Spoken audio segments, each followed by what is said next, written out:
Pronto, já está gravando. Então tá bom. Boa tarde, eu sou o Brian.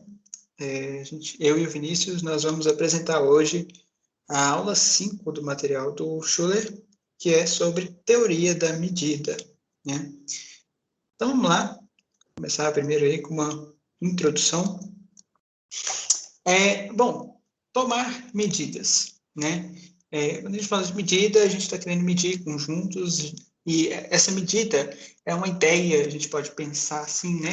Uma forma mais geral de pensar a ideia de volume, de área,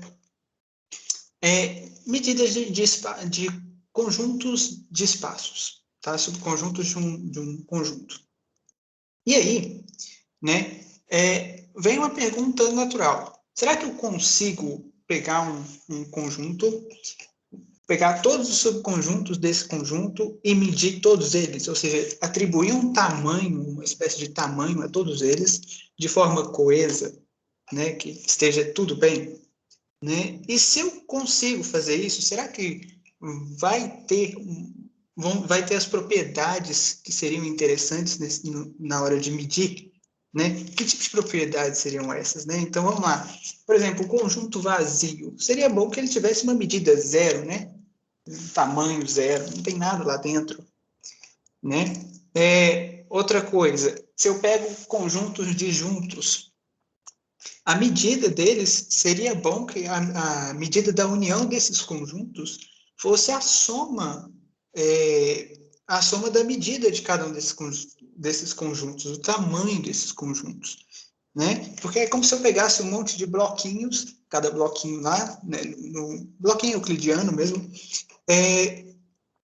eu junto eles formando um objeto, uma forma qualquer, e seria interessante que a soma da medida de cada um, do volume de cada um desses bloquinhos, seja igual ao volume dessa forma que eu montar. Né? A gente pode pensar um pouco assim. Então, a gente pode buscar esse tipo de coisa. E aí, acontece que, não vou conseguir medir todos os conjuntos tendo esse tipo de propriedade. Isso aí vai dar uma inconsistência com o axioma da escolha, né? Tem uma construção, um exemplo na reta mesmo que mostra isso. E, bem, a partir disso a gente vai precisar, então, definir uma série de coisas que vão nos permitir, né, realizar uma medida, né, ter uma forma de mensurar esses conjuntos, de medir, de forma que seja coeso, que tudo funcione muito bem. Mas tem uma outra pergunta antes disso, né? Medidas para quê? Por que eu estou querendo medir alguma coisa? Os conjuntos. Bem, as medidas vão ser o que vai permitir a gente definir integrais, tá? E por que a gente quer definir integral, né? Bem, um dos exemplos que a gente vai ter aqui é de definir produtos internos. Então, a partir de integrais, a gente vai conseguir definir produtos internos, que vão ser bem importantes. Ok, então, vamos lá falar, né? Vamos começar a trabalhar em direção à definição de medida. Bem, como eu falei anteriormente, a gente não consegue medir todos os conjuntos de um subconjunto de um conjunto. Então, a gente vai definir quais conjuntos que eu vou conseguir medir, né? Então, se você tem M um conjunto não vazio, você vai pegar uma coleção de subconjuntos de M, né? Ou seja, uma coleção contida no conjunto das partes, que tem que satisfazer três propriedades, né? Primeiro, M tem que estar nessa coleção, né? O seu espaço todo. Se você tem um conjunto nesse espaço, então o complementar dele também vai estar nesse espaço. Observe que isso vai implicar aí que a gente tem que o vazio também está no espaço, né? Porque pela propriedade 1, M está no espaço. E, por fim, a terceira, né, é que para toda sequência de conjuntos lá, né, para toda sequência de conjuntos que eu tenho nessa coleção, a união dessa sequência, essa é uma sequência enumerável, ela é um elemento dessa coleção. Então, essa coleção que satisfaz essas três propriedades é chamada de sigma álgebra, tá? Essa coleção, né, vai definir os conjuntos que a gente consegue medir, vai conseguir medir. Então, um espaço mensurável é uma dupla, né, um par M, sigma, em que M é um conjunto e sigma é uma sigma álgebra de M, né? Como eu disse, os elementos de sigma são chamados de subconjuntos mensuráveis de M. Bem, então aqui a gente tem a primeira propriedade, né, que a sigma álgebra vai ter, né, que tem a ver com uniões e interseções de elementos da sigma álgebra.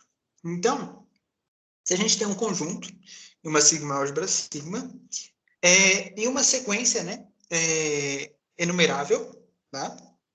Na verdade, uma sequência de conjuntos, a gente consegue definir ali, né, que a união finita de elementos dessa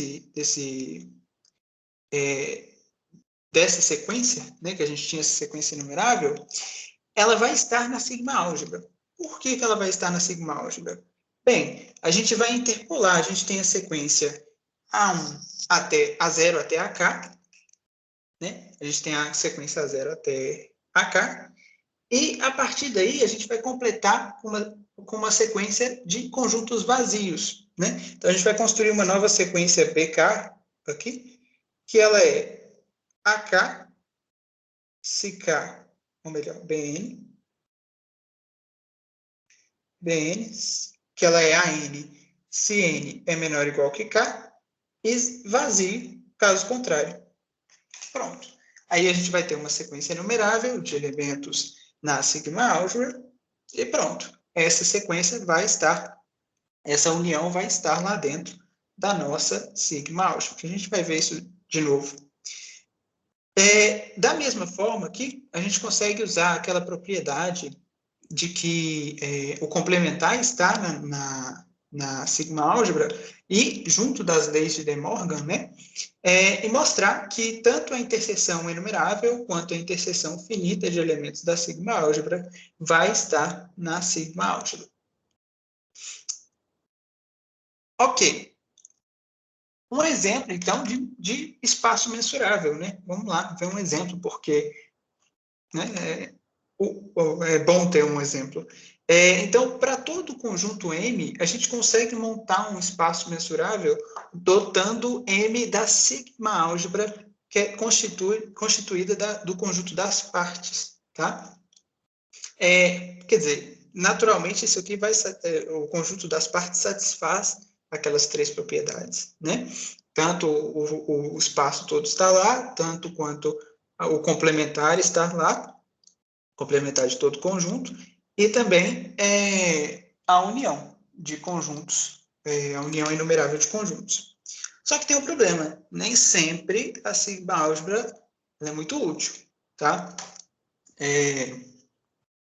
Como eu falei, né, tipo, vão haver situações, vai haver situações em que eu não consigo definir uma forma de medir esses conjuntos da sigma álgebra constituída do conjunto das partes.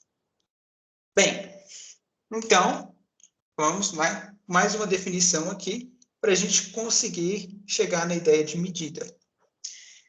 Aqui a gente tem o que é chamado de reta real estendida, né? Que é denotado aqui por esse R barra.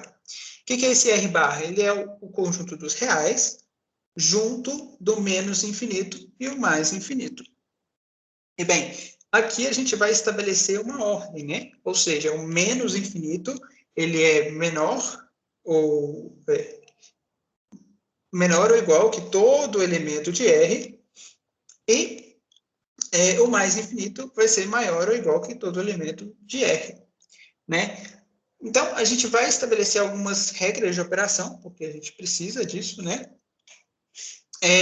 Então, primeiro, né, se eu somo um número real com infinito, isso vai dar infinito, mais infinito, né? Isso comutativamente, né? Não importa a ordem da soma. E se eu subtraio, né, se eu faço menos infinito mais R ou R menos infinito, isso também vai dar menos infinito.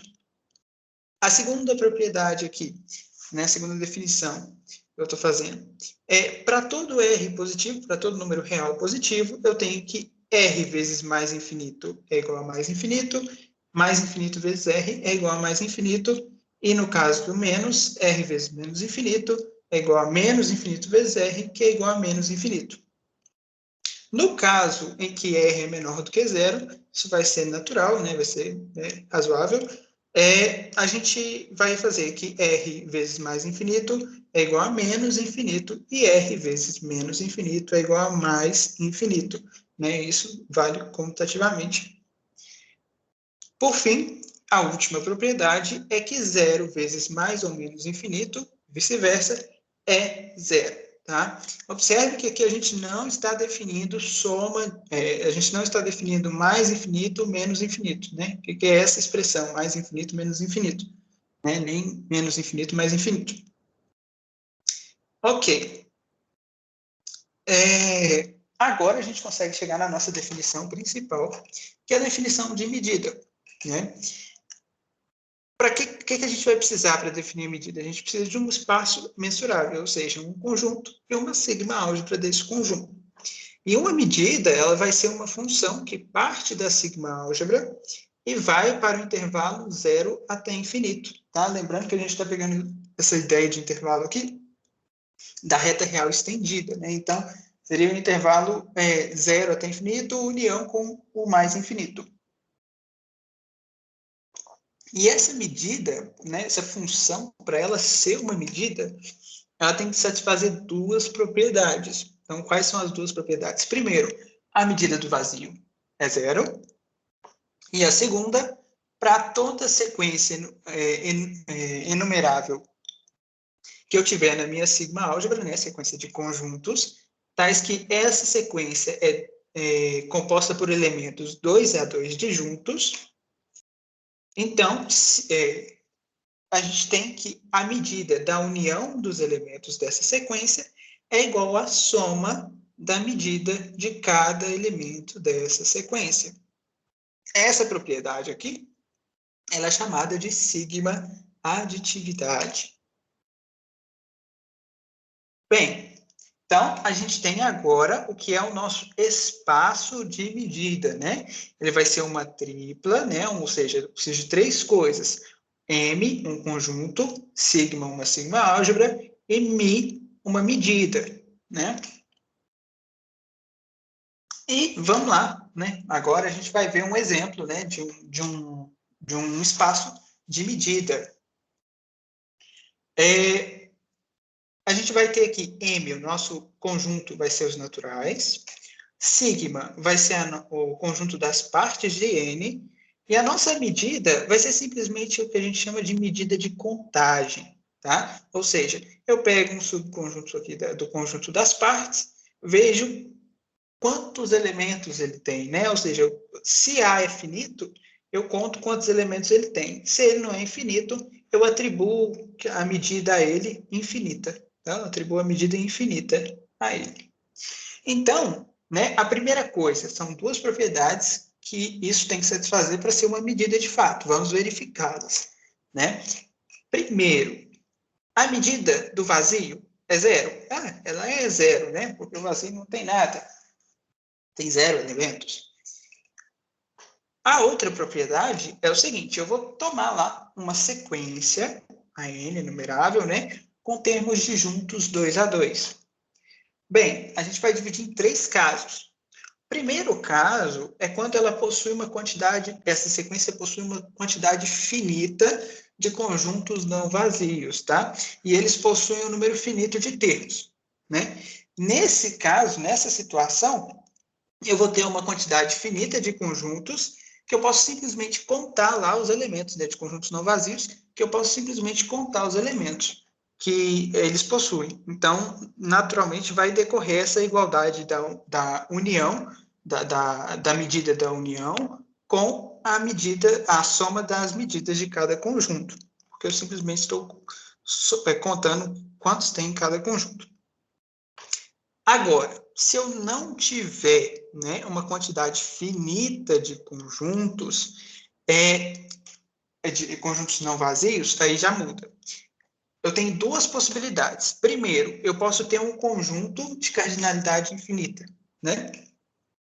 E aí, nesse caso, bem, se eu pego um conjunto de cardinalidade infinita e eu estou unindo ele com outros conjuntos, essa união vai ter cardinalidade infinita, né? Mas, por outro lado, pelo que a gente definiu das propriedades de operação com o infinito, né? Eu vou ter nessa soma aqui, que está aqui do lado direito, nessa soma, eu vou ter um infinito aqui, né? Então, quando eu somo quaisquer números com infinito, vai dar mais infinito, né? Lembrando que isso é sempre positivo, então não tem aquele problema do mais infinito com menos infinito. Inclusive, essa é uma propriedade muito importante da medida, né? A gente está trabalhando aqui com medidas positivas. E aí, a nosso terceiro caso, né, é quando eu tenho uma quantidade infinita de termos de conjuntos não vazios nessa sequência. E aí, nesse caso, a gente tem uma quantidade infinita de conjuntos cuja cardinalidade é maior ou igual a 1, né? Então, eu somo 1 várias vezes, com certeza isso daí vai dar infinito, né? Porque são infinitos conjuntos. E no caso da união, bem, isso também a cardinalidade vai ser infinita, porque eu estou unindo infinitos conjuntos não vazios. Então, sim, essa aqui é uma medida, funciona bem, né? E esse é o chamado espaço de contagem. Agora vai passar para o Vinícius, que é a vez dele.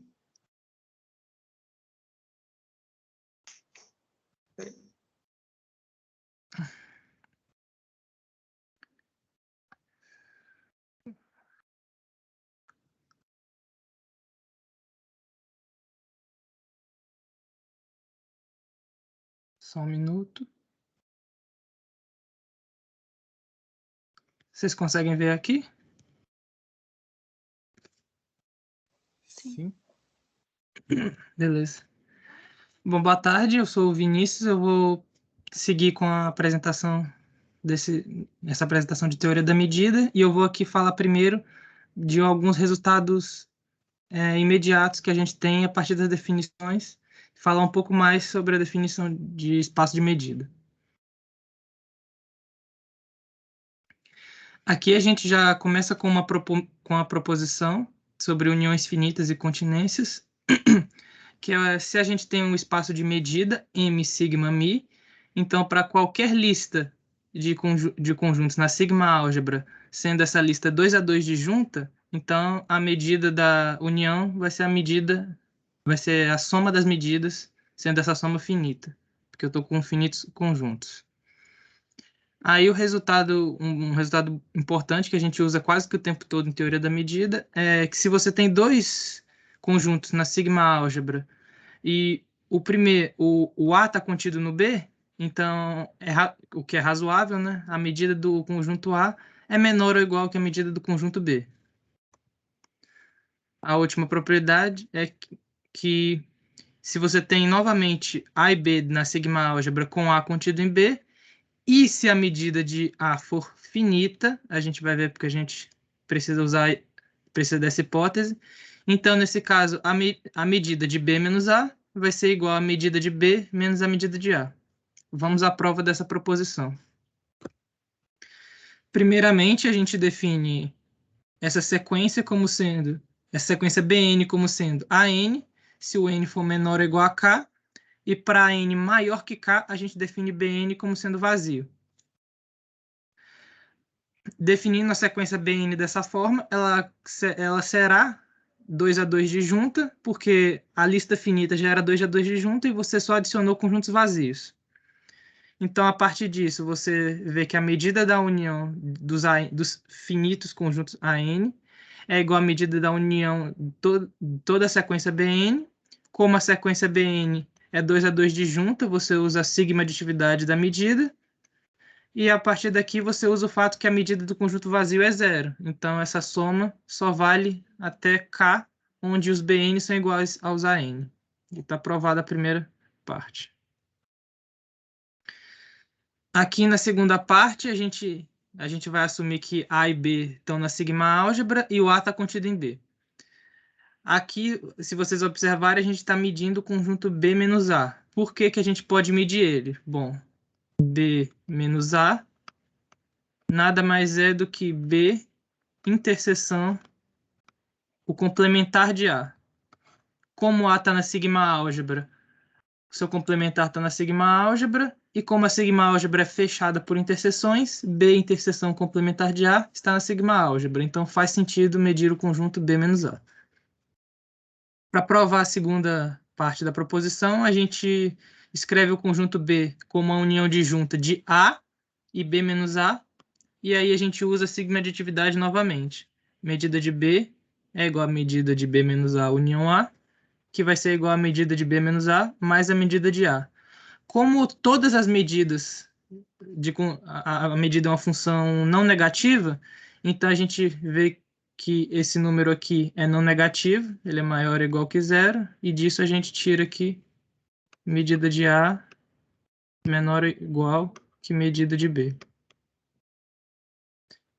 A outra parte, que é essa equação aqui, que a medida de B menos A vai ser a medida de B menos a medida de A, só vai fazer sentido se a medida de A for menor que infinito. Porque se a medida de A for infinito, pelo resultado acima, a medida de B tem que ser infinito, que ela tem que ser maior ou igual.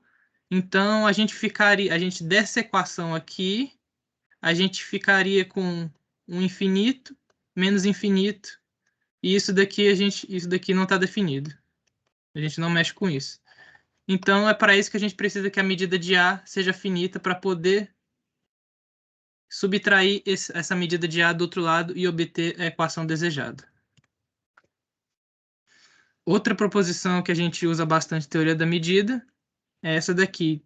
Se você tem uma sequência que é crescente, ou seja, os ANs vai o AN está contido no AN mais 1 para todo N, então a gente tem que a medida da união é igual ao limite das medidas.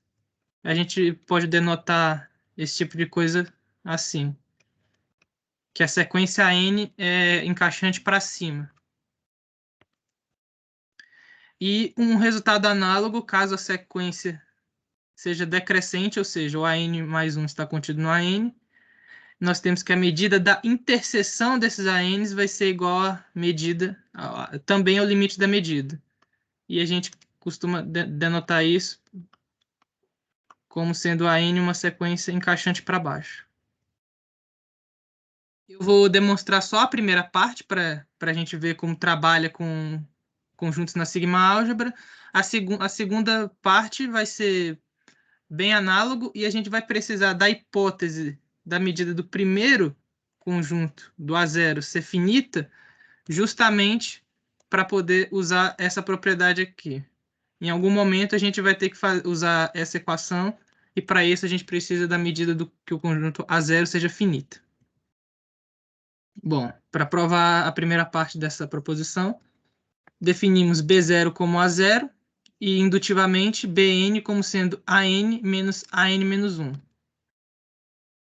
Desse modo, pela construção que a gente fez, a sequência Bn vai estar na sigma álgebra e será uma sequência disjunta, com a seguinte propriedade, que a união dos BIs de 0 até N vai ser justamente igual a N, e que a união de todos os ANs vai ser igual à união de todos os BNs. Esse truque vai nos permitir usar a sigma aditividade da medida nos conjuntos BN, já que os AN inicialmente não são necessariamente 2 a 2 disjuntos. A medida da união dos AN é igual à medida da união dos BN, porque são iguais. A gente usa a sigma aditividade para transformar essa medida desse conjunto numa série. A gente usa definição de série para obter isso daqui. Usa a sigma aditividade novamente no sentido contrário. E a gente lembra que essa união aqui é justamente igual à medida do conjunto AN. É justamente o conjunto AN. Então, a gente obteve que a medida da união é igual ao limite das medidas. Outra proposição bastante útil e que também é razoável e intuitivo a gente chama essa propriedade de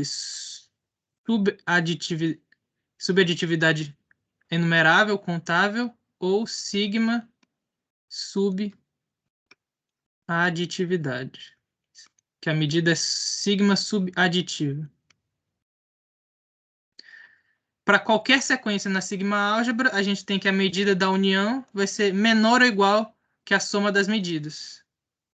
Isso porque você pode estar somando algo a mais. Na hora que você faz a soma dessa série aqui, você pode estar somando algo uma, duas ou várias vezes.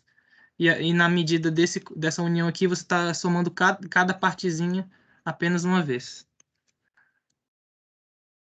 Bom, a demonstração dessa proposição é meio trabalhosa, então a gente não colocou ela na apresentação. Agora eu vou fazer a definição de algumas propriedades que as medidas podem ter e algumas definições de objetos úteis que a gente vai usar logo à frente. A primeira é de conjunto de medida nula, que é simplesmente para dizer que um conjunto está na sigma álgebra e ele tem medida zero.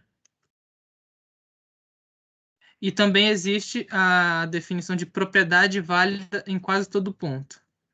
Se a gente tem um espaço de medida e uma propriedade P, a gente diz que ela é válida em quase todo ponto, se vale em todo M a menos de um conjunto de medida nula. Ou seja, se eu estou falando que a propriedade P vale em quase todo ponto, significa que existe um conjunto N na sigma álgebra tal que P vale em M menos N. Ou seja, exceto em um conjunto de medida nula, a propriedade P vai ser válida. Aqui nós temos a definição de medida completa. O que significa? Que todo subconjunto de um conjunto de medida nula é mensurável. Ou seja, para todo A na sigma álgebra que tem medida zero, qualquer subconjunto B de A vai também ser mensurável. É isso que a gente quer dizer pela medida ser completa. E pela proposição que a gente já viu acima, se você tem, nesse caso, você teria B contido em A, e você sabe que a medida é positiva, é não negativa, e a medida de A é igual a zero, isso automaticamente implica que a medida de todo subconjunto de A é zero. Tem também a definição de medida sigma finita, que nas notas está, inclusive na aula ele fala que é medida finita, mas não, a definição que ele dá é de medida sigma finita. O que isso significa? Que existe uma sequência AN na sigma álgebra em que essa sequência cobre todo o espaço M e a medida de cada AN é finita. Isso basicamente significa que, mesmo que o seu espaço seja de medida infinita, significa que, entre aspas, localmente, você pode trabalhar num espaço de medida finita, ou seja, em algum desses ANs. Caso você queira se restringir a alguma parte do espaço e não no espaço todo. Por que isso é útil? Porque alguns teoremas importantes sobre teoria da medida e integração são válidas apenas em espaço de medida finita. Então, esse tipo de propriedade é útil. E, por fim, a gente vai trabalhar com espaços vetoriais, né? Então, se o seu espaço de medida e o conjunto sobre o qual esse espaço é também um espaço vetorial, você diz que a medida é invariante por translação se, quando você pega um conjunto qualquer na sigma álgebra e um vetor qualquer no espaço vetorial, então a translação desse subconjunto por esse vetor vai estar na sigma álgebra e a medida vai se manter. Ou seja, se você pega um conjunto A aqui, você translada ele de M mais A. Você quer que a medida dele seja a mesma, porque em tese você não fez nada, você só mudou ele de lugar. Então não tem por que a medida ser diferente. Então essa é uma propriedade que que a gente também vai querer para os nossos espaços de medida. Agora eu vou falar sobre as sigma-álgebras de Borel. O início dessa discussão vai se dar quando a gente quer uma sigma-álgebra que contenha uma coleção de conjuntos, mas que essa coleção de conjuntos não é necessariamente uma sigma-álgebra. A gente quer achar uma sigma-álgebra que contém essa coleção.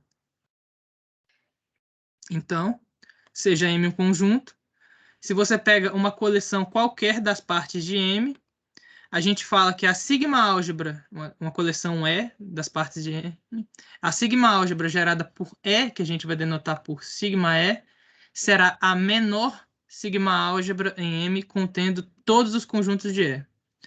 Essa definição não é muito estranha para a gente, porque é basicamente como a gente define também um subespaço vetorial gerado por um conjunto de vetores, um subanel ou um subgrupo. É mais ou menos dessa mesma forma. E essa definição...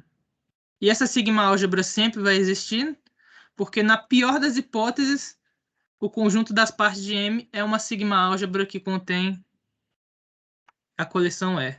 Então, na pior das hipóteses, essa sigma-álgebra gerada pelo conjunto E vai ser o conjunto das partes. Então, você sempre tem ela, pelo menos a existência. E aqui eu vou enunciar uma proposição, que é que se você tem uma coleção indexada de sigma-álgebras sobre o mesmo conjunto, então a interseção de todas as sigma-álgebras será também uma sigma-álgebra.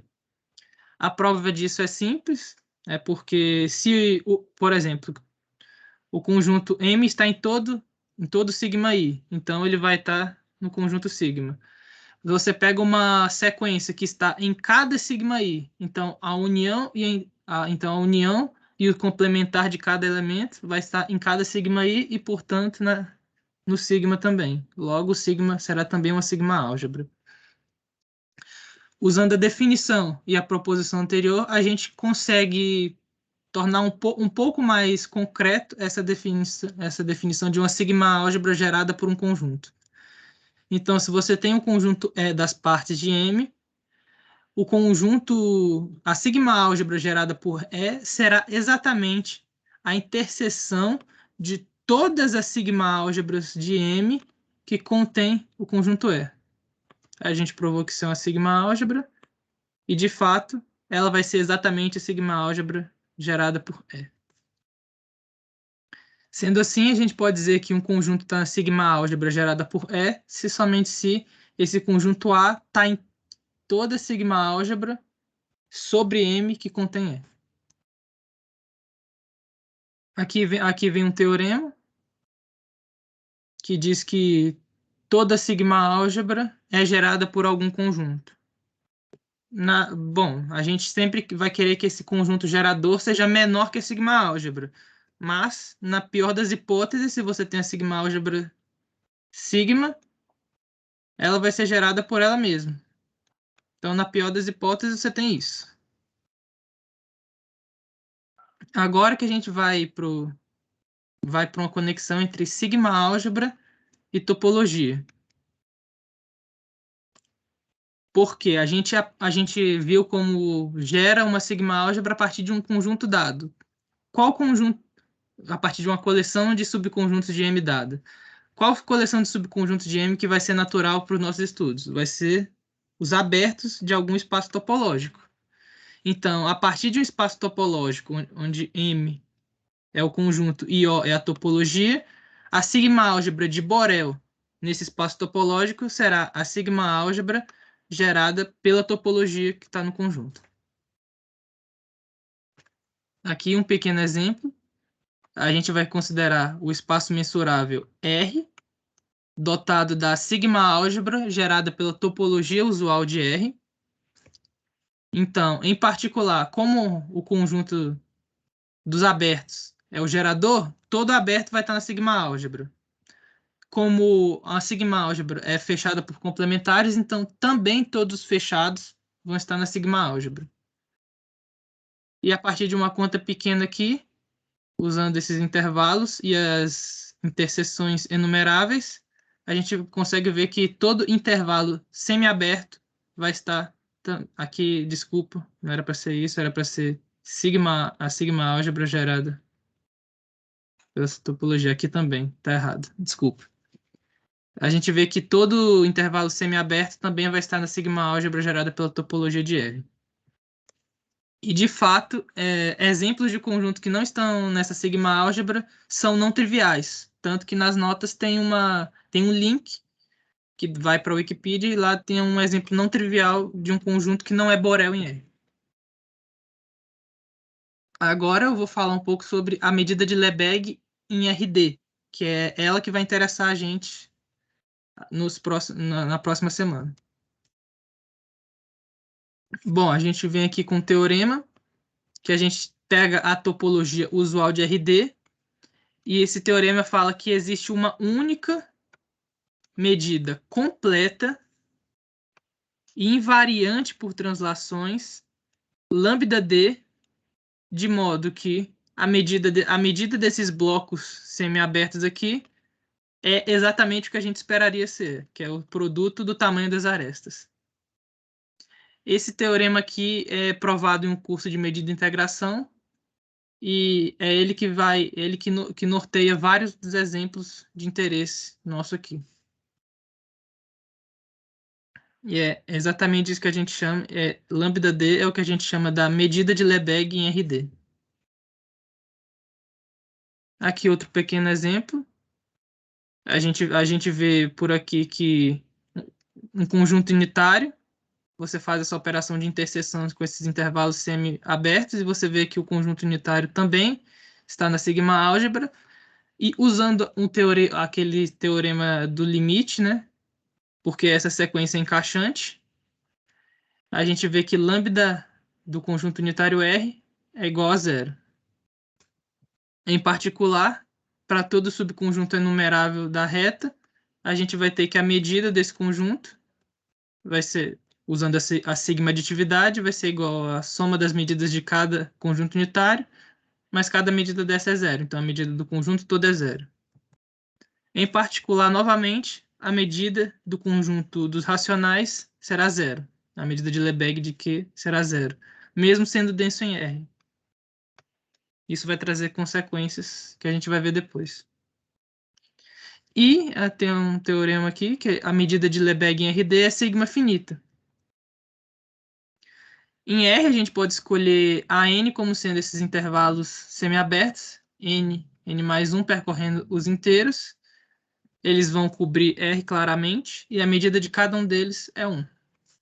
Você pode seguir esse mesmo raciocínio fazendo blocos unitários em RD, mas a notação disso fica um pouco carregada, então, para ter uma prova rápida, eu simplesmente cobri RD com esses blocos encaixantes aqui, em que a aresta é 2n.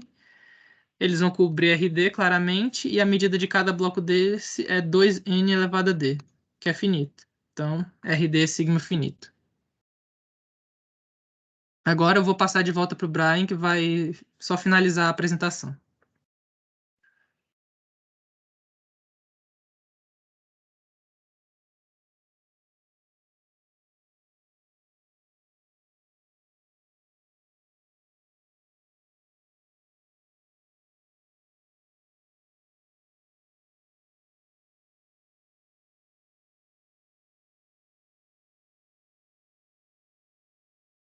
Esqueci de desmutar o microfone.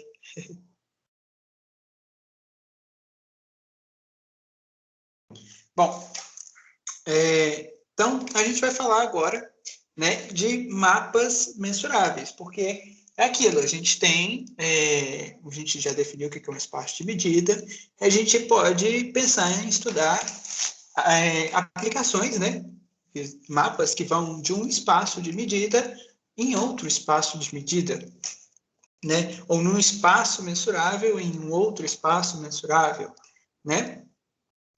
lembrando, né, o espaço de medida é diferente do espaço mensurável. O espaço mensurável é um conjunto dotado de uma sigma-álgebra.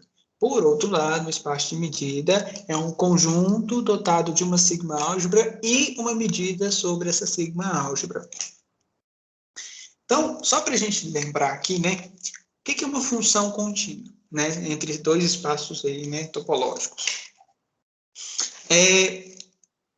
A topologia, ela é um subconjunto do conjunto das partes, né? Então, nas notas ele até faz essa analogia entre funções contínuas e funções mensuráveis. Então, eu só vou dar uma lembrada aqui nisso. E a gente fala que f, né, de m para n é contínua se a pré-imagem de um elemento da topologia de n, né, de um aberto na topologia de n, é um aberto na topologia de M, né? Então, né, para mapas mensuráveis, vai ser muito similar. A gente vai ter dois espaços mensuráveis, M e N, né, dotados das sigmas álgebras sigma de M e sigma de N, e a gente vai ter um mapa que vai de M para N, ele vai ser mensurável se a pré-imagem de um elemento, de um conjunto mensurável em N, né, em N, é um conjunto mensurável em M. Isso vai ser um mapa mensurável. Então, observe que funciona bem como uma função contínua. E bem, legal, eu tenho essa definição do que é um mapa mensurável, mas verificar para todos os conjuntos mensuráveis de um espaço é bem complicado, né? Então, para facilitar, a gente tem esse lema aqui, que é uma condição para um mapa ser mensurável, né? Que fala o seguinte: se eu tenho dois espaços mensuráveis, M, sigma de M, N, sigma de N, um mapa que vai de M para N, ele é dito mensurável se e somente se a pré-imagem de cada elemento de um conjunto gerador da sigma-álgebra de N é um elemento da sigma-álgebra de M. Tá? Então, isso aí já vai facilitar bastante para a gente verificar quanto que um mapa é mensurável. Além disso, né, bom, daí, aí puxando aquela ideia da ideia de função contínua, né, puxando aquela ideia de função contínua e de sigma-álgebra de Borel, a gente vai ter que o mapa contínuo ele é mensurável, né? Porque, em particular, a gente sabe que a pré-imagem de um aberto é um aberto, mas abertos são elementos da nossa sigma-álgebra. Então, ele vai ser, inclusive, eles geram uma sigma-álgebra, né? Então, isso vai dar para a gente uma função mensurável, um mapa mensurável. Outro corolário que a gente tem aqui é que todo mapa real monótono é mensurável. Bom, isso aqui vem do fato de que quando a gente tem mapas monótonos, vai ser sempre a pré-imagem de um intervalo vai ser um intervalo. E aí sai daí.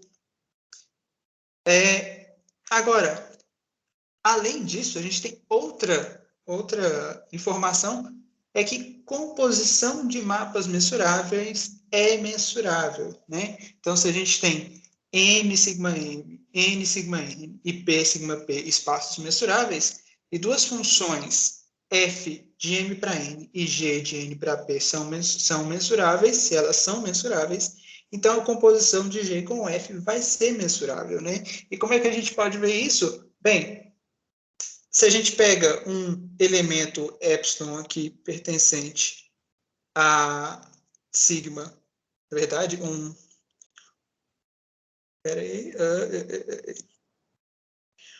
A pertencente a sigma, a epsilon P, né? Que seria um conjunto gerador aí da nossa sigma-álgebra sigma P, como G é mensurável, G menos 1 de A é um elemento de sigma N.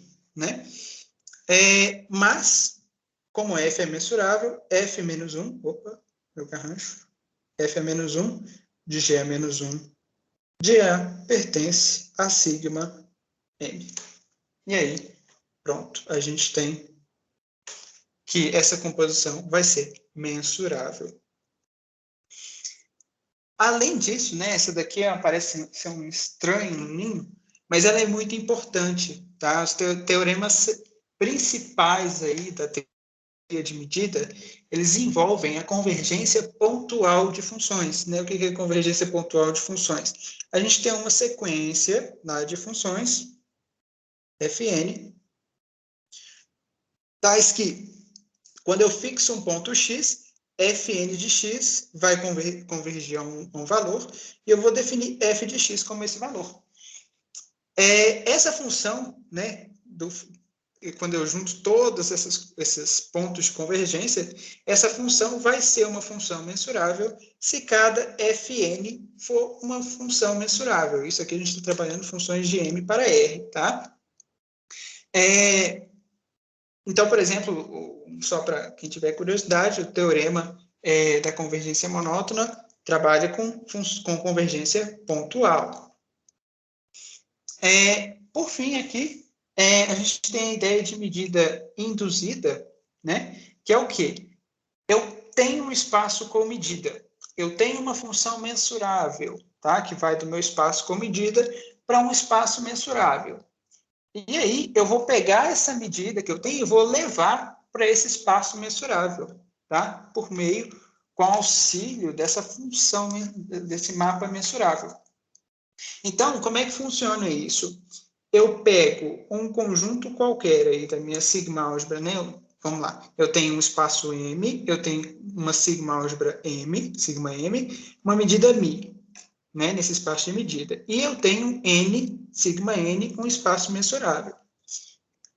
Além disso, eu vou ter um mapa F, que vai de M para N, que ele é mensurável.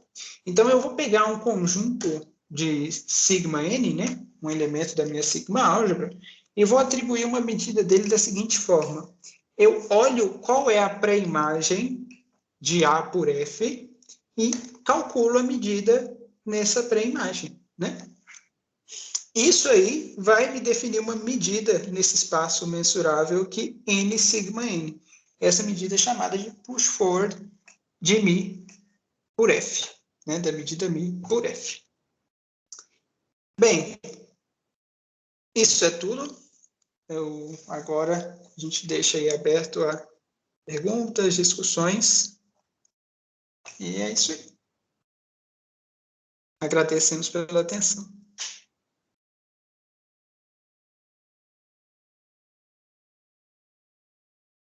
A gente que agradece, Brian. A apresentação ficou muito bonitinha.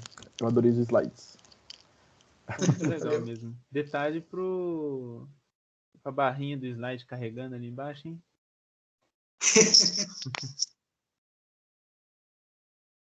Ficou lindo, você fez isso no Beamer? Foi. Que lindo, cara. Que template maravilhoso. Valeu.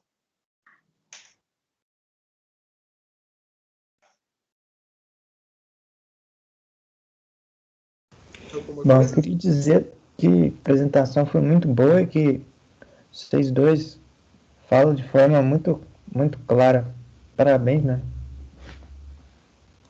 Muito obrigado. Obrigado. A todos.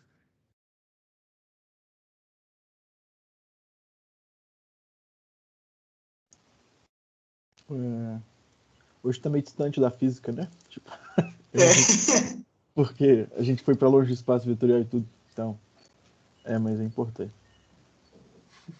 Sei lá, se o povo da física quiser falar. Hoje tá mais. O povo, sei lá. Vai ficar melhor na semana que vem, né? Vai ter integração, né? Isso. Agora é só preparativos, né? Não, que isso, velho. O trabalho pesado vocês fizeram. Aí semana que vem a gente só vai brincar com os treinos. O Ciro. O seu capítulo é tipo gigantesco. Aliás, aproveitando. Ah, não, calma. Ah, não, ele tá aqui ainda. O Vitor, você tá aí? É que Eu? é que a gente não tem pessoa pra semana que vem junto com o Ciro. Aí eu queria perguntar se você pode, porque você ainda não, você não tem seminário marcado, né? Não, acho que não. Aí se você puder semana que vem, que eu acho que é você só que não tem seminário marcado. Eu tô conferindo aqui. Tipo assim, não se sinta Sim. intimidado, porque Eu foi tô meio em cima falando da aqui é hora só pra mesmo, é. mas não tem problema. Se você se sentir confortável pra Eu tô apresentar falando semana que vem, a gente troca é só ideia. porque eu tenho que resolver isso de uma vez, tô aproveitando, porque Eu não olhei o cronograma. Qual que é o assunto da semana que vem? integração de funções mensuráveis. Aí você vai apresentar junto com o Ciro, se você aceitar. Assim, não conheço muito sobre essa parte de medida e integração, mas eu tenho disponibilidade, sim, para... Então eu posso. Então semana que vem você com o Ciro. Aí o Ciro tá aqui. Aí você conversa com ele. Não sei se ele já começou a preparar e tudo. Mas que vai ser a continuação dessa parte. Aí. Tá. E só antes, a gente pode voltar a discutir de matemática de novo, mas eu tô aproveitando de uma vez que senão o povo começa a ir embora. É porque tem várias pessoas que eu, pelo menos, não vi no seminário. Pode ser porque eu não tava prestando atenção. Mas tem o Eduardo de Castro Prats. Acho que ele não está aqui. Aí eu queria saber se alguém conhece ele. Porque ele são pessoas que estão listadas no site, mas que não estão nos seminários e não estão aqui. Aí foi o Vitor, que agora ele tem marcado. Então falta João Vitor Alves e o Eduardo de Castro Prats. Alguém conhece eles? Alguém de vocês? Não. Então, tá, eu vou mandar e-mail para cada um deles. É que a ideia, já que nem todo mundo tá no Moodle e aparentemente as listas do site e aquele documento do Overleaf elas não estão batendo exatamente, é bom pra saber se a pessoa vai Sim, existir então, ou não.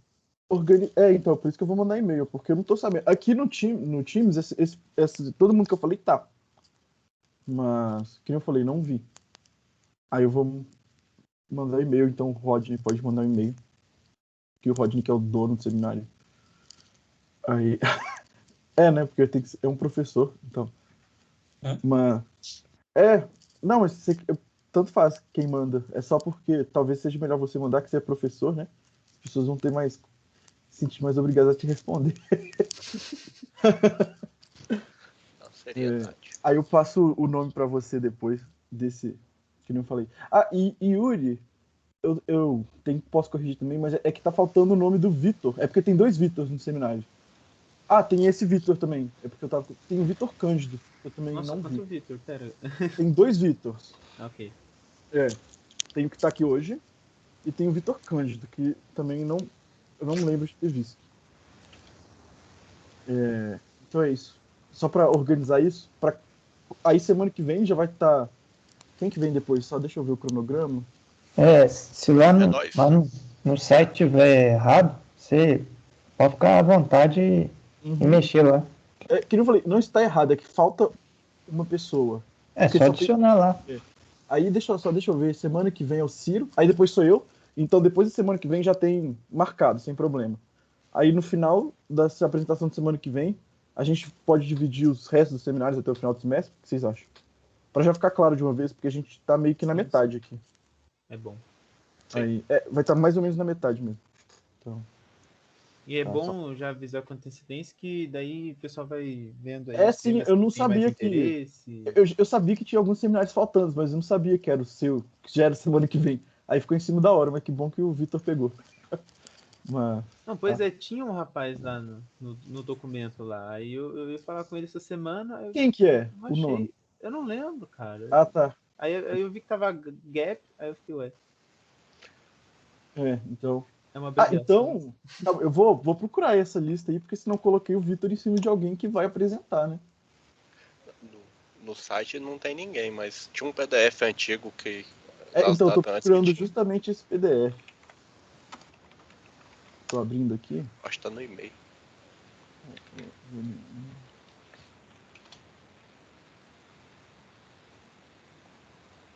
Eu acho que é aqui, cronograma. Eu Achei. tenho um cronograma Tem um antigo e-mail. tá escrito Ciro e Diego. O Diego nem consta no site. Isso, tá escrito isso Então, mesmo. eu tá não no e-mail conheço. do- Alguém conhece? É porque senão eu vou deixar o Vitor mesmo. Então, algumas pessoas foram desistindo e elas mandaram e-mail ou para mim ou pro Rodney. Então, Aí eu já fui tirando elas do site. sim. As únicas pessoas que eu sei são as que eu recebi no e-mail do Mate Fiscati, que é o que eu tenho acesso. Aí depois, só poder mandar todo mundo para organizar. Mas então, você lembra que esse Diego saiu? Eu vou olhar aqui, peraí. Ok, obrigado. Será que não dá pra fazer um bate-volta, não? Mandar um e-mail e aí todo mundo responde. Quem não É Diego o quê?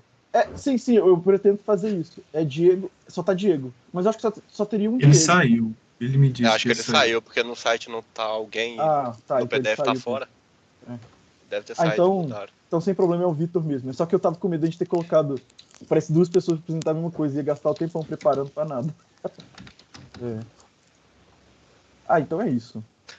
No Zulip também não tem nenhum Diego, então. Ó, quer ver quem mandou e-mail aqui, ó?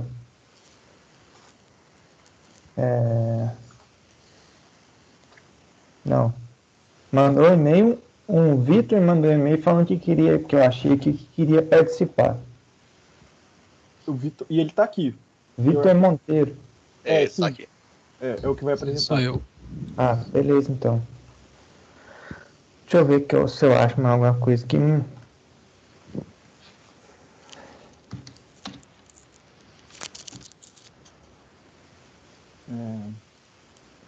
E também tem do Douglas.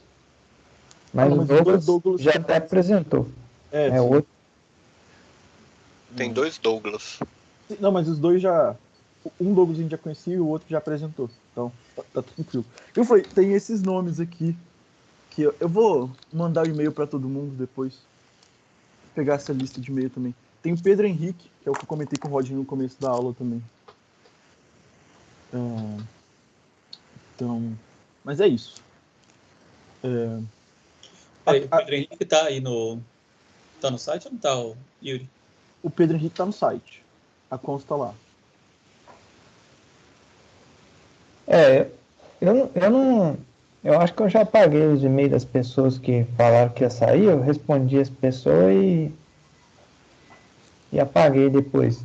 Mas na medida que as pessoas foram falando que ia sair, eu fui tirando lá do site. Então é muito provável que se tá faltando alguém lá,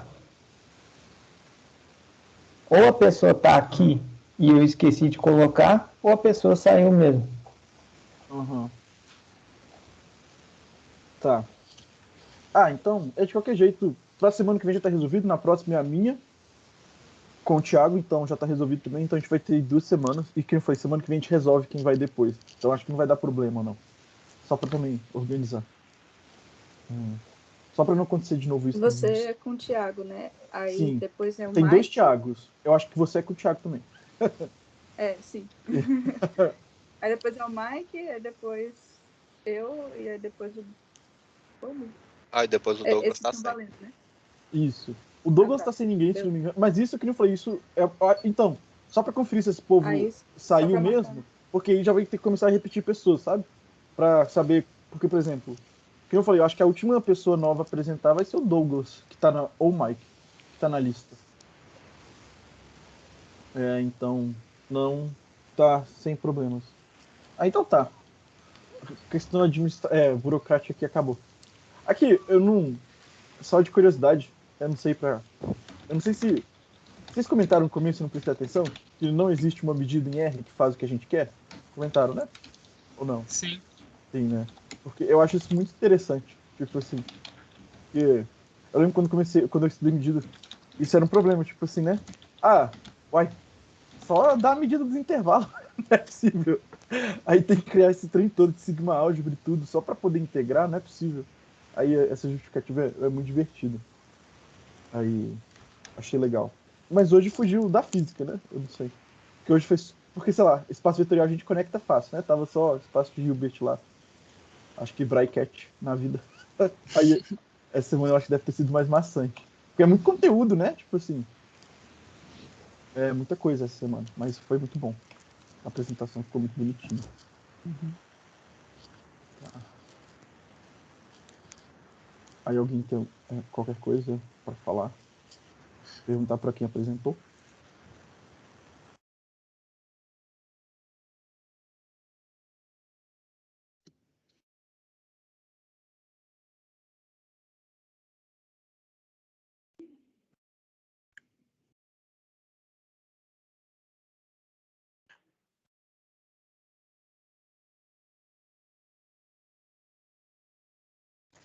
Como é que fala? Então é isso, né? Tipo assim, essa semana. Mas. Deu pouca discussão, né? Por causa do assunto, eu diria. Tipo assim. Nem toda semana vai ter muito para comentar, né? Porque esse assunto é mais tipo. É um maquinário que a gente. Eu acho. Que a gente preparação. precisa. Eu queria fazer um comentário, aproveitar. Claro, à vontade. Vocês falaram aí uma das coisas que provou, não lembro se provou ou comentou, foi o teorema lá da existência e unicidade da medida completa invariante por translação, em Rn, que é a medida de Lebesgue, né? A gente chegou a discutir um pouco disso no Zulip. Começou na última apresentação, mas continuou discutindo no Zulip depois, sobre a inexistência dessa medida no caso de dimensão infinita. Então, se você passa de Rn e vai para um espaço de Banach, por exemplo, essa medida deixa de existir. Então, a gente vai falar de espaço L2, que vai ser o espaço L2 das funções integráveis, de quadrado integrável com respeito à medida de Lebesgue. Mas essas funções que são quadrado integrável, né, que você está usando a tua medida, essa medida vai estar definida em algum espaço de dimensão finita. Vai ser R alguma coisa, né? Esse alguma coisa vai ser 3, se você estiver te falando de uma partícula, vai ser 6, se for um sistema de 2 partículas, e por aí vai. Mas se você fosse pensar em construir uma medida no seu espaço de estados, que seria o L2, alguma coisa, a medida lá não ia existir. Então, só para deixar claro assim, primeiro a gente falou de espaço de dimensão infinita, e agora a gente falou de medida em espaço de dimensão finita. As coisas vão se conectar assim, a gente vai considerar um espaço de dimensão infinita, que é definido a partir de funções integráveis num espaço de dimensão finita. Então, só isso.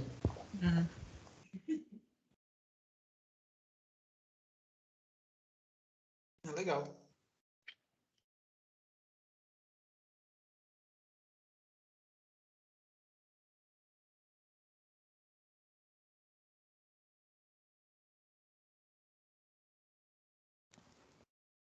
Tá. Aí, como é que fala? Né? É isso. Foi. Não dá discussão, aí a gente fica decepcionado. Eu gosto da discussão. Não, eu pensei numa pergunta agora. Que bom. É difícil, cara, porque a maioria das coisas que eu penso, pelo menos de quem não estudou medida a fundo, é envolvendo integração. Mas medidas, em geral, têm um uso que foge da parte de integração? Ou meio que é só maquinário para isso mesmo? Outra coisa que eu queria falar também, que também surgiu lá no Zulip depois, que é interessante, a questão que surgiu foi mais ou menos assim. A gente, igual hoje, a gente falou de medida para falar de integração, da integral definida a partir dessa medida. Então, você tem medida, você fala de integração. Mas e quando você tem integração? Será que tem uma medida subjacente? A questão surgiu justamente quando a gente pensa lá em variedades, ou se você quiser pensar em física 3, lá no eletromagnetismo, você faz aquelas integrais ao longo de superfícies e tudo mais, aí tem teorema de Stokes, teorema de Gauss, aquelas coisas lá. Será que aquelas integrais que aparecem lá, essas integrais ao longo de superfícies, será que elas vão ser integrais definidas por alguma medida? Será que existe uma correspondência desse tipo? Aí lá no Zulip eu tentei falar algumas palavras de que sim, existe. Mesmo quando a região que você está integrando, ela não é orientável, né? Aí você não integra, a gente não vê isso nos cursos mais usuais, porque a gente sempre está integrando uma coisa que a gente chama de forma de volume, né? Da tua região. Mas você sabe integrar coisas mais gerais do que forma de volume, ou seja, você sabe integrar regiões, mesmo quando essas regiões não têm um volume num certo sentido definido, mas elas podem ter um volume definido num outro sentido, por uma outra medida que em princípio não é a medida mais intuitiva. Entendeu? Então você tem essa correspondência. Aí, se quiser dar uma olhada lá no Zulip, sim. Depois vou olhar. Essa semana foi meio apertado. E eu tinha apresentação, então eu só foquei na minha apresentação, esqueci o resto. Mas respondendo, o Ciro perguntou se tem alguma utilidade. Eu já vi uma delas, que é a mais pé no chão, que é falar de probabilidade, né? E, por exemplo, falar desse trem, coisa que vale quase todo ponto, tudo. Porque você precisa de uma medida para falar isso, né? Por exemplo, você vai integrar alguma coisa, você não tá nem aí para onde que tem medida zero, porque a integral disso vai ser zero. Aí te dá o contexto formal para falar esse tipo de coisa, né? Tipo, sei lá, é tipo, por exemplo, uma função que vale 3 num certo ponto e 0 no resto. Você quer um jeito óbvio de falar que isso é zero, sabe? Por que isso é diferente de zero? Então, ele te dá um jeito. E probabilidade, né? Eu não sei nada de probabilidade, nunca fiz o curso e tal. Mas um espaço de probabilidade é um espaço de medida 1. Mas além de probabilidade, tem teoria ergódica também, né? Para sistemas dinâmicos. Então, tem outras coisas. Eu já vi também teoria geométrica da medida, que a galera faz tipo variedade, só que com coisas que valem quase todo ponto, ao invés de fazer. Eles conseguem generalizar uns trem tudo. Então tem vários. Eu, tipo assim, é porque eu realmente nunca estudei sobre. Mas. Que nem eu falei, é muito prático esse rolê de falar. Que nem o Fred tá falando, os trem de volume lá. Eu não sei se tem a ver, posso estar falando muita porcaria. Alguém me corrige aí que sabe física. Mas em física, estatística, essas coisas, tem uns voluminhos. A Bruna ela tá aqui. Porque eu lembro que os voluminhos se preservam no sistema estatístico, isso tem tudo a ver com coisa de teoria ergódica. Aí o volumezinho é uma medida lá, né? Aí é super importante, eu acho. Que nem eu falei, a Bruna, eu lembro que ela estudou isso. Bruna.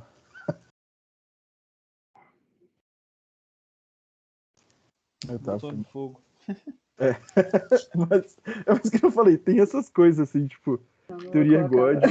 A mão no fogo não, eu coloquei estatística normal. É porque eu falei, eu não sei nada disso, mas eu sei que já vi essas coisas de volume, que o volume se preserva quando o tempo muda.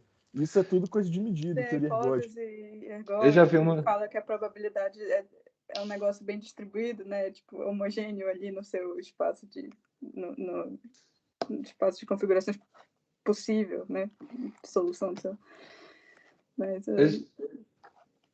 o Fred deve saber por causa do pai dele. Foi mal, eu não sei se eu interrompi aqui, mas o que eu ia falar, eu já vi também uns exemplos bem assim, não pé no chão, que era aplicação em teoria dos números, por exemplo, aí você podia ver assim, densidade assintótica das coisas, aí você acaba usando medida também, sabe? Mas aí é muito específico, né, no caso.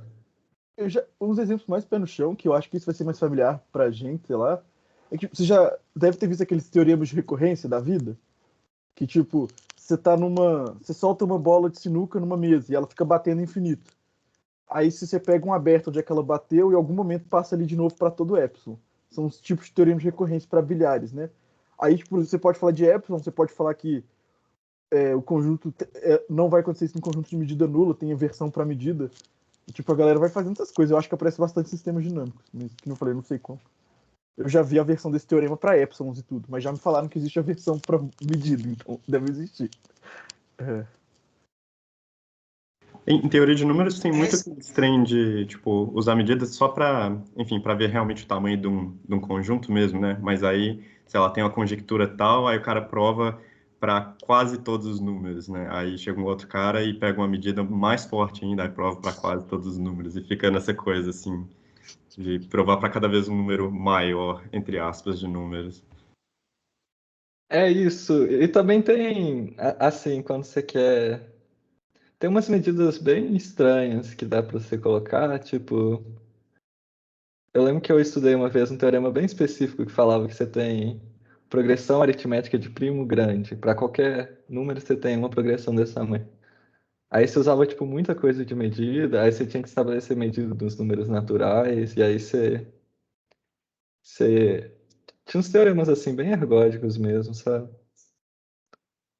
Eu lembro que acho que uns anos atrás teve uma notícia assim que o Terence Tao provou a conjectura de Collatz para quase todos os números, umas coisas assim. Então tem isso também. Só que aí o cara inventa uma medida totalmente artificial, assim, e prova. Então uma coisa super conveniente para aquele caso muito específico. Uma coisa que eu já vi também, que é de física também, na verdade, talvez tenha até a relação, mas com essa coisa de ergódica, eu não sei mesmo, porque eu só ouvi falar, que eles usam para falar de tipicalidade, que é tipo, meio que para justificar por que sistemas termodinâmicos se comportam de forma termodinâmica, do tipo, essas quantidades que são as quantidades termodinâmicas que você mede, a maioria dos estados do seu sistema vão dar uma quantidade próxima dessa quantidade média. E aí eles conseguem, tipo, definir umas medidas muito loucas lá dentro do espaço e eles estudam, assim. E eu não tenho... Aí tem a versão quântica também, na termodinâmica quântica, fazendo medida dentro do espaço de Hilbert. Mas eu não sei nada sobre isso não, só curiosidade. Isso chama hipótese ergódica, não chama? É isso que eu... Não, pois é, não é a hipótese, é outra coisa. Aí que eu falo, eu acho que tem uma conexão, mas não é a mesma coisa, que é um argumento de tipicalidade, assim. A hipótese ergódica, ela não implica que o seu sistema vai entrar em equilíbrio, o sistema termodinâmico vai entrar em equilíbrio num tempo razoável. Ela nem implica, tipo, ela implica que no infinito, entendeu? O negócio vai entrar. E aí, o que a gente normalmente observa fisicamente é mais forte. E aí eles tentam justificar isso com mais argumentos que tem a ver com essas medidas aí de tipicalidade. Ah, entendi. Então, tá na mesma área, assim, mas eu acho que é diferente. Não sei falar muito. Eu posso estar... Eu não sei se tem a ver com isso, mas tem sempre os negócios que às vezes você vê, tipo, esses documentários meio sensacionalistas, que aí falam que tem uma chance de acontecer uma coisa, tipo a segunda lei da termodinâmica, tem... É segunda? Eu não lembro. Tem uma chance de todos os átomos rápidos estarem num lugar só, e aí um lugar ficar mais frio que o outro, sabe? Espontaneamente. Mas aí tudo quando você calcula acaba que tem a medida zero, né? Então a chance não acontece. Eu não sei se tem muito a ver, não, mas eu já vi umas explicações assim, tipo... Assim, tipo, você pega um objeto quente e um objeto frio, né? Aí depois do contato, o objeto quente fica mais quente e o objeto frio fica mais frio. É isso. Só que é uma chance, tipo, muito absurda mesmo. Opressoramente menor do que... A segunda lei é quebrável, tipo, a probabilidade não é nula.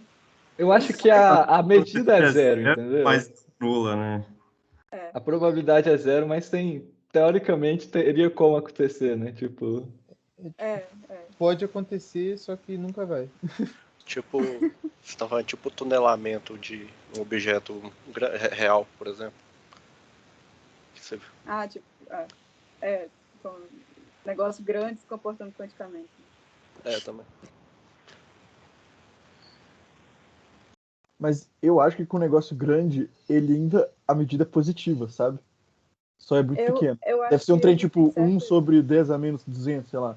Só que é tipo 1 a menos 10 a 200 ainda é muito, muito, muito, muito maior que zero. Mas aí... tipo, Sim. É porque essas... entropia, não? Mas eu achava que para esses outros casos também era, tipo... Não sabia que era medida nula.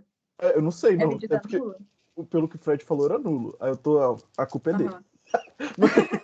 Não, eu tô falando que eu já ouvi explicação de que, tipo, algumas coisas que seriam muito absurdas não acontecem porque tem medida nula, sabe? Eu não sei quais especificamente.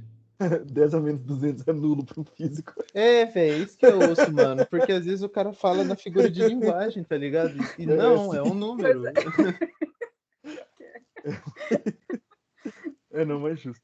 Tá vendo aí, ó. Medida aparece em todo lugar. É porque, tipo, é um jeito muito prático de você falar de coisas, né? Olha o tamanho do trem. É um rolê todo na matemática, não é que a gente não fez medida artificial, surgiu natural, né? Então é natural que também apareça nos lugares. Tipo, sei lá, pode igual até. tem aquela também, eu lembro que eu não aprofundei, que tem a medida dimensão fractal, né? E aí você vai usar a medida ali fortemente para calcular essas coisas. E aí aparecem umas coisas assim. É prático, né? Bem fora do pé do chão, né, mano? Essas estruturas também, que é tipo só um conjunto e uma função, é que tipo, sei lá, tipo topologia. Sabe? Você pega um trem e pega um tanto de conjunto. É muito fácil você ter, né? Por exemplo, lá, variedade diferenciável. É tipo muita estrutura. Qualquer coisa é super trampo. Não, é tipo, você tem um conjunto e outro conjunto. Tipo, sei lá. E é muito roubado, né? Porque você pode definir pra qualquer um, é só pegar tudo. Pronto. Isso se reflete nas categorias, né? Por exemplo, categoria de variedades diferenciáveis, ela é um lixo tóxico, porque ela não tem nada. Porque variedade é muito restrita, enquanto espaço topológico tudo tem tudo. Porque é bom. Você não precisa de nada, né? Você consegue definir uma topologia em qualquer coisa, é só você querer. Tipo, tem uma função aqui, define uma topologia que ela é contínua. Só pega a pré-imagem e fala que é aberto. Assim, sabe? Você pode forçar essas coisas a acontecer. E medida é meio isso também. Pega uma função que vai para um conjunto mensurável.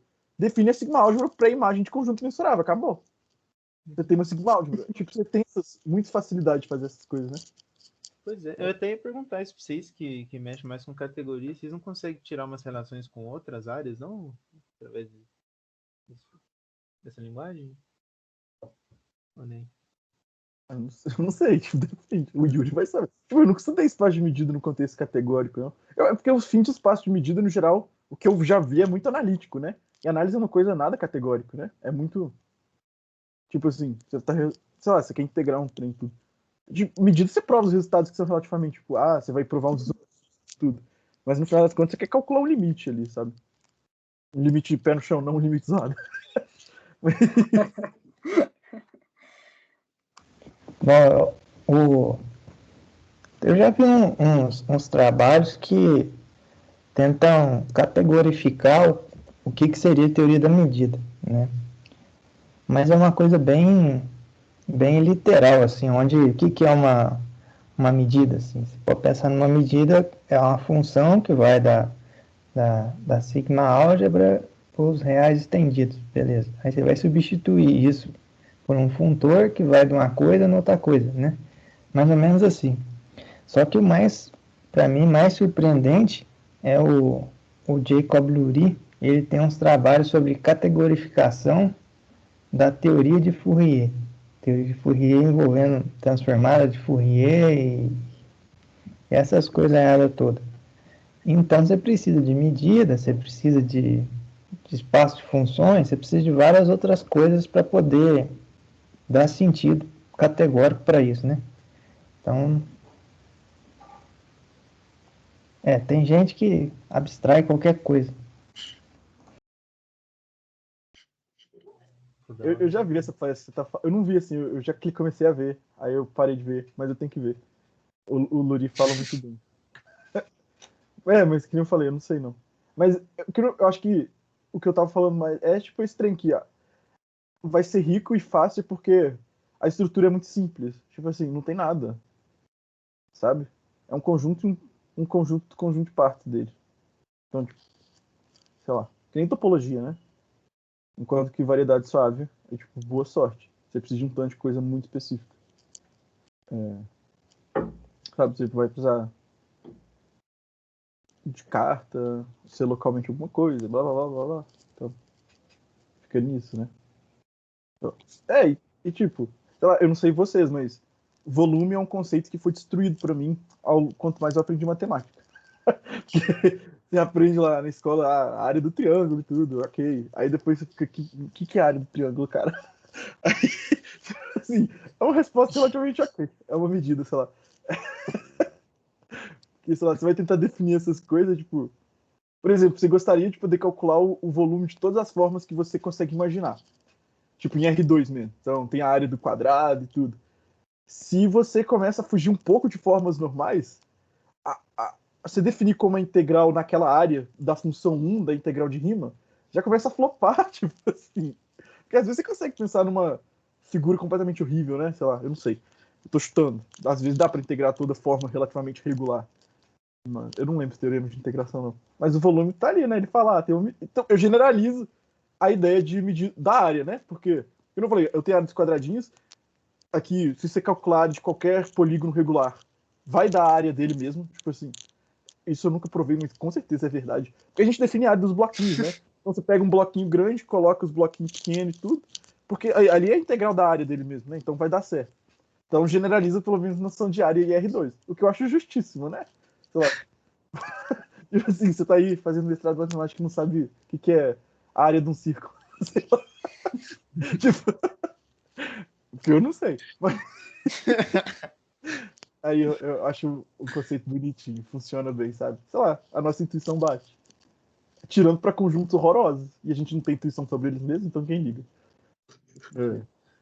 O que eu acho mais da hora dessa discussão desse tópico aí de medidas é como que você está falando de volume, sendo que você tem até o momento, né, antes de ver essas coisas de medidas, eu só lidava com formas de volume e tipo, para mim o hype do volume máximo assim era chegar nessa descrição.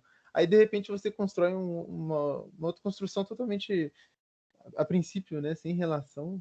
Só que igual o Yuri falou lá no Zurip, ele escreveu umas coisas legais e essa relação entre as duas coisas para mim é muito da hora ter isso. Porque precisava ter, né? Deveria, pelo menos. Ao mesmo tempo que é surpreendente, não é tanto, né? Porque pensa, você tem integral de Riemann, você sabe calcular volume de coisa suficientemente regular. Você chegou a ver integral de Riemann em Rn?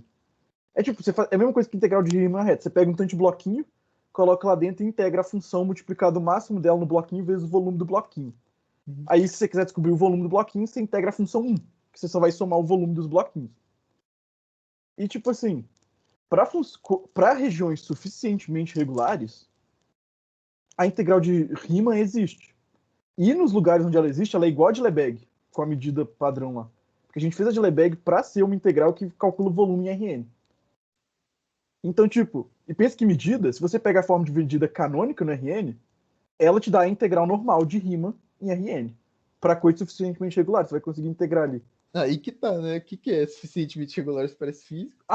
É realmente que, tipo, tem um, sei lá, Jordan. A medida da fronteira tem que ser 0. Isso, tipo, mas medida no sentido que é não sei se é equivalente, mas é tipo, para todo epsilon maior que 0, você consegue uma cobertura tal que a soma dos abertos dessa cobertura é menor que epsilon, sei lá. Mas isso é literalmente a medida de Lebesgue, né, no caso. Sim, exato. E que eu falei, você pegar o livro de análise 2 do Elon, tipo, ele chama de Jordan mensurável, um trem Isso, assim. É uma coisa mega técnica também, assim, não vale muito a pena tipo, ver isso. Para coisas suficientemente regulares, as integrais são a mesma coisa, sabe? Pelo menos da função 1, né? Porque a integral de Lebesgue tem duas coisas, né? Você consegue integrar em regiões zoadas, você consegue integrar funções zoadas. Você ganha, é um bônus aí, né? Porque, tipo, aqui eu tô falando da integral da função 1, né? Mas, por exemplo, você pega a função que vale 1, onde é que tem coordenada racional, e 0 no resto, você já sabe, você não consegue integrar isso a Riemann. Mas a gente sabe que é 0. Tipo, mas como que você integra coisa em Rn com a medida de Lebesgue? Uai. Não, a função tá tomando valor em R, né? Ah, tá. Entendi. Eu tô integrando. E de qualquer jeito, é só você integrar cada coordenada, né? Isso. Na integral de Riemann, a função ela fica contínua na maioria dos pontos. Na integral de Lebesgue, a função é um monte de coisa doida lá e você consegue integrar e você tem um valor. E a função não tem nada a ver com nada. Mas é interessante também de observar, né? Historicamente, o conceito de medida nula veio bem antes da formalização de medida, né? Porque que nem isso, um conjunto fala que é Jordan mensurável se a medida da fronteira dele é zero, e aí você tem a integral de Riemann definido nele. A integral Falar da área dele. falar que a integral da fronteira é zero é falar que a função 1, a função indicadora do conjunto é contínua a menos de um conjunto de medida nula. Que é a mesma condição de integração que a gente tem para funções normais, né? Uma função integrável no intervalo, somente se ela, o conjunto onde é que ela é descontínua tem medida nula. A Riemann. Isso. Aí o trem do ser suficientemente regular traduz para a função indicadora daquele conjunto ser suficientemente contínua. Porque a integral de Riemann foi feita para lidar com coisas contínuas. Sim. Então, tipo, como eu falei, no final das contas, elas generalizam a mesma coisa. Então, onde é que elas têm que bater, onde é que elas generalizaram, né? Tipo, forma de volume, você consegue integrar a superfície, e se você restringir ao quadrado, vai dar o volume do quadrado. E a medida restrita ao quadrado tem que dar o volume do quadrado. Então, no domínio onde é que elas são iguais, elas têm que ser iguais. Tipo, é meio tautológico.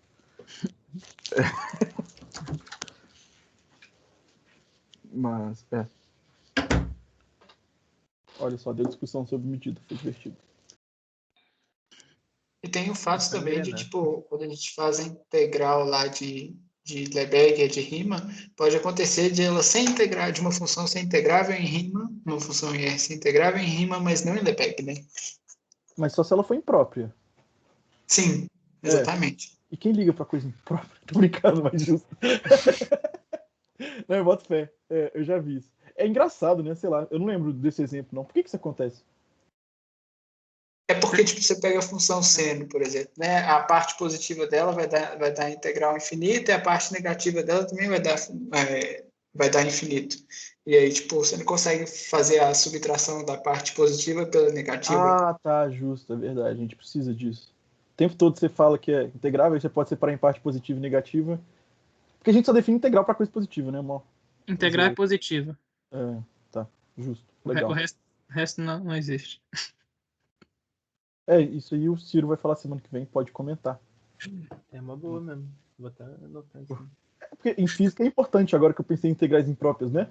Sei lá, tipo, você tá com uma coisa que pode estar na reta toda e você quer que seja finito, por exemplo, você pode ter uma coisa que é essa que o Brian tá falando aí. É porque a ideia da integral assim imprópria em Riemann, ela é um limite, né? Quando você está integrando em Lebesgue, não tem integral imprópria. Você integra tudo, você soma tudo de uma vez, digamos. Aí não faz muito sentido você falar a parte positiva compensa a negativa no limite, porque você não está tomando uma ordem, né, para você fazer as coisas. Justíssimo. Isso é muito curioso, né? Porque quando apresenta a integral de Lebesgue é como se fosse um boss assim das integrais. Né? Você consegue fazer tudo com ela e é muito superior de Riemann e nada supera. Mas aí você acha esses buracos esquisitos aí. Aí você fica meio triste. Pra mim é o suficiente. Pra mim não precisa de mais nada, não. Tá feito já. Eu acho que é porque a integral de Lebesgue, você consegue tomar limite, né? Então ela é bem superior, só por isso, tá? Você toma limite muito fácil. Muito pouca exigência. Só botar pra dentro da integral, beleza. Né? Não, eu não falo nem o teorema de convergência dominada. Tipo, quando você tem um limite de função que é integrável, ele vai ser integrável. Então, você não precisa ficar preocupando em sempre checar se a coisa tem integral, depois sei lá o quê. Na dúvida, você define zero num conjunto de medida nula. Não tem problema. Porque você quer que o funcional seja contínuo, né? A integral seja um funcional contínuo. Aí se você tem uma convergência de um limite de uma coisa, você tem que ter a convergência da integral também. Aí você vai precisar ter a integral do limite para estar bem definido, né?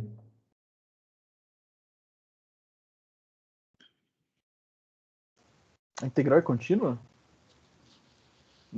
Eu não acho, não.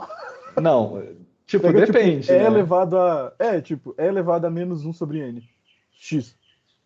Essa sequência de funções. Aí sobre a norma disso, né? A integral disso vai multiplicando por n. Depende como é que fala? Do seu espaço, do seu domínio. Mas, tipo, você tá falando de limite, você vai falar de LP, né? Tipo assim, eu espero. Justo. Mas tá, só um exemplo aí. Tipo. Mas tem Tá. vários LPs também, né? Sim. Mas nem. Tá.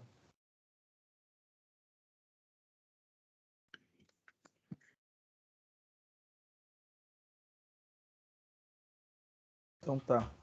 Aqui, gente, eu vou lá. Então. Também. Vai tudo. Então, Também. pessoal, depois Fala, pessoal. Obrigado, viu? eu vou upar depois lá o vídeo no YouTube. Tem que mandar pra vocês Tchau, a lista gente. atualizada. Ótima Então tá, apresentação de vocês. Foi muito bom, adorei. Muito bem. Obrigado. Bom, Ótimo, gente. Tchau. Até mais. Falou. bom fim de semana, né? Para Tchau. todos. Né? Semana. Pra vocês também.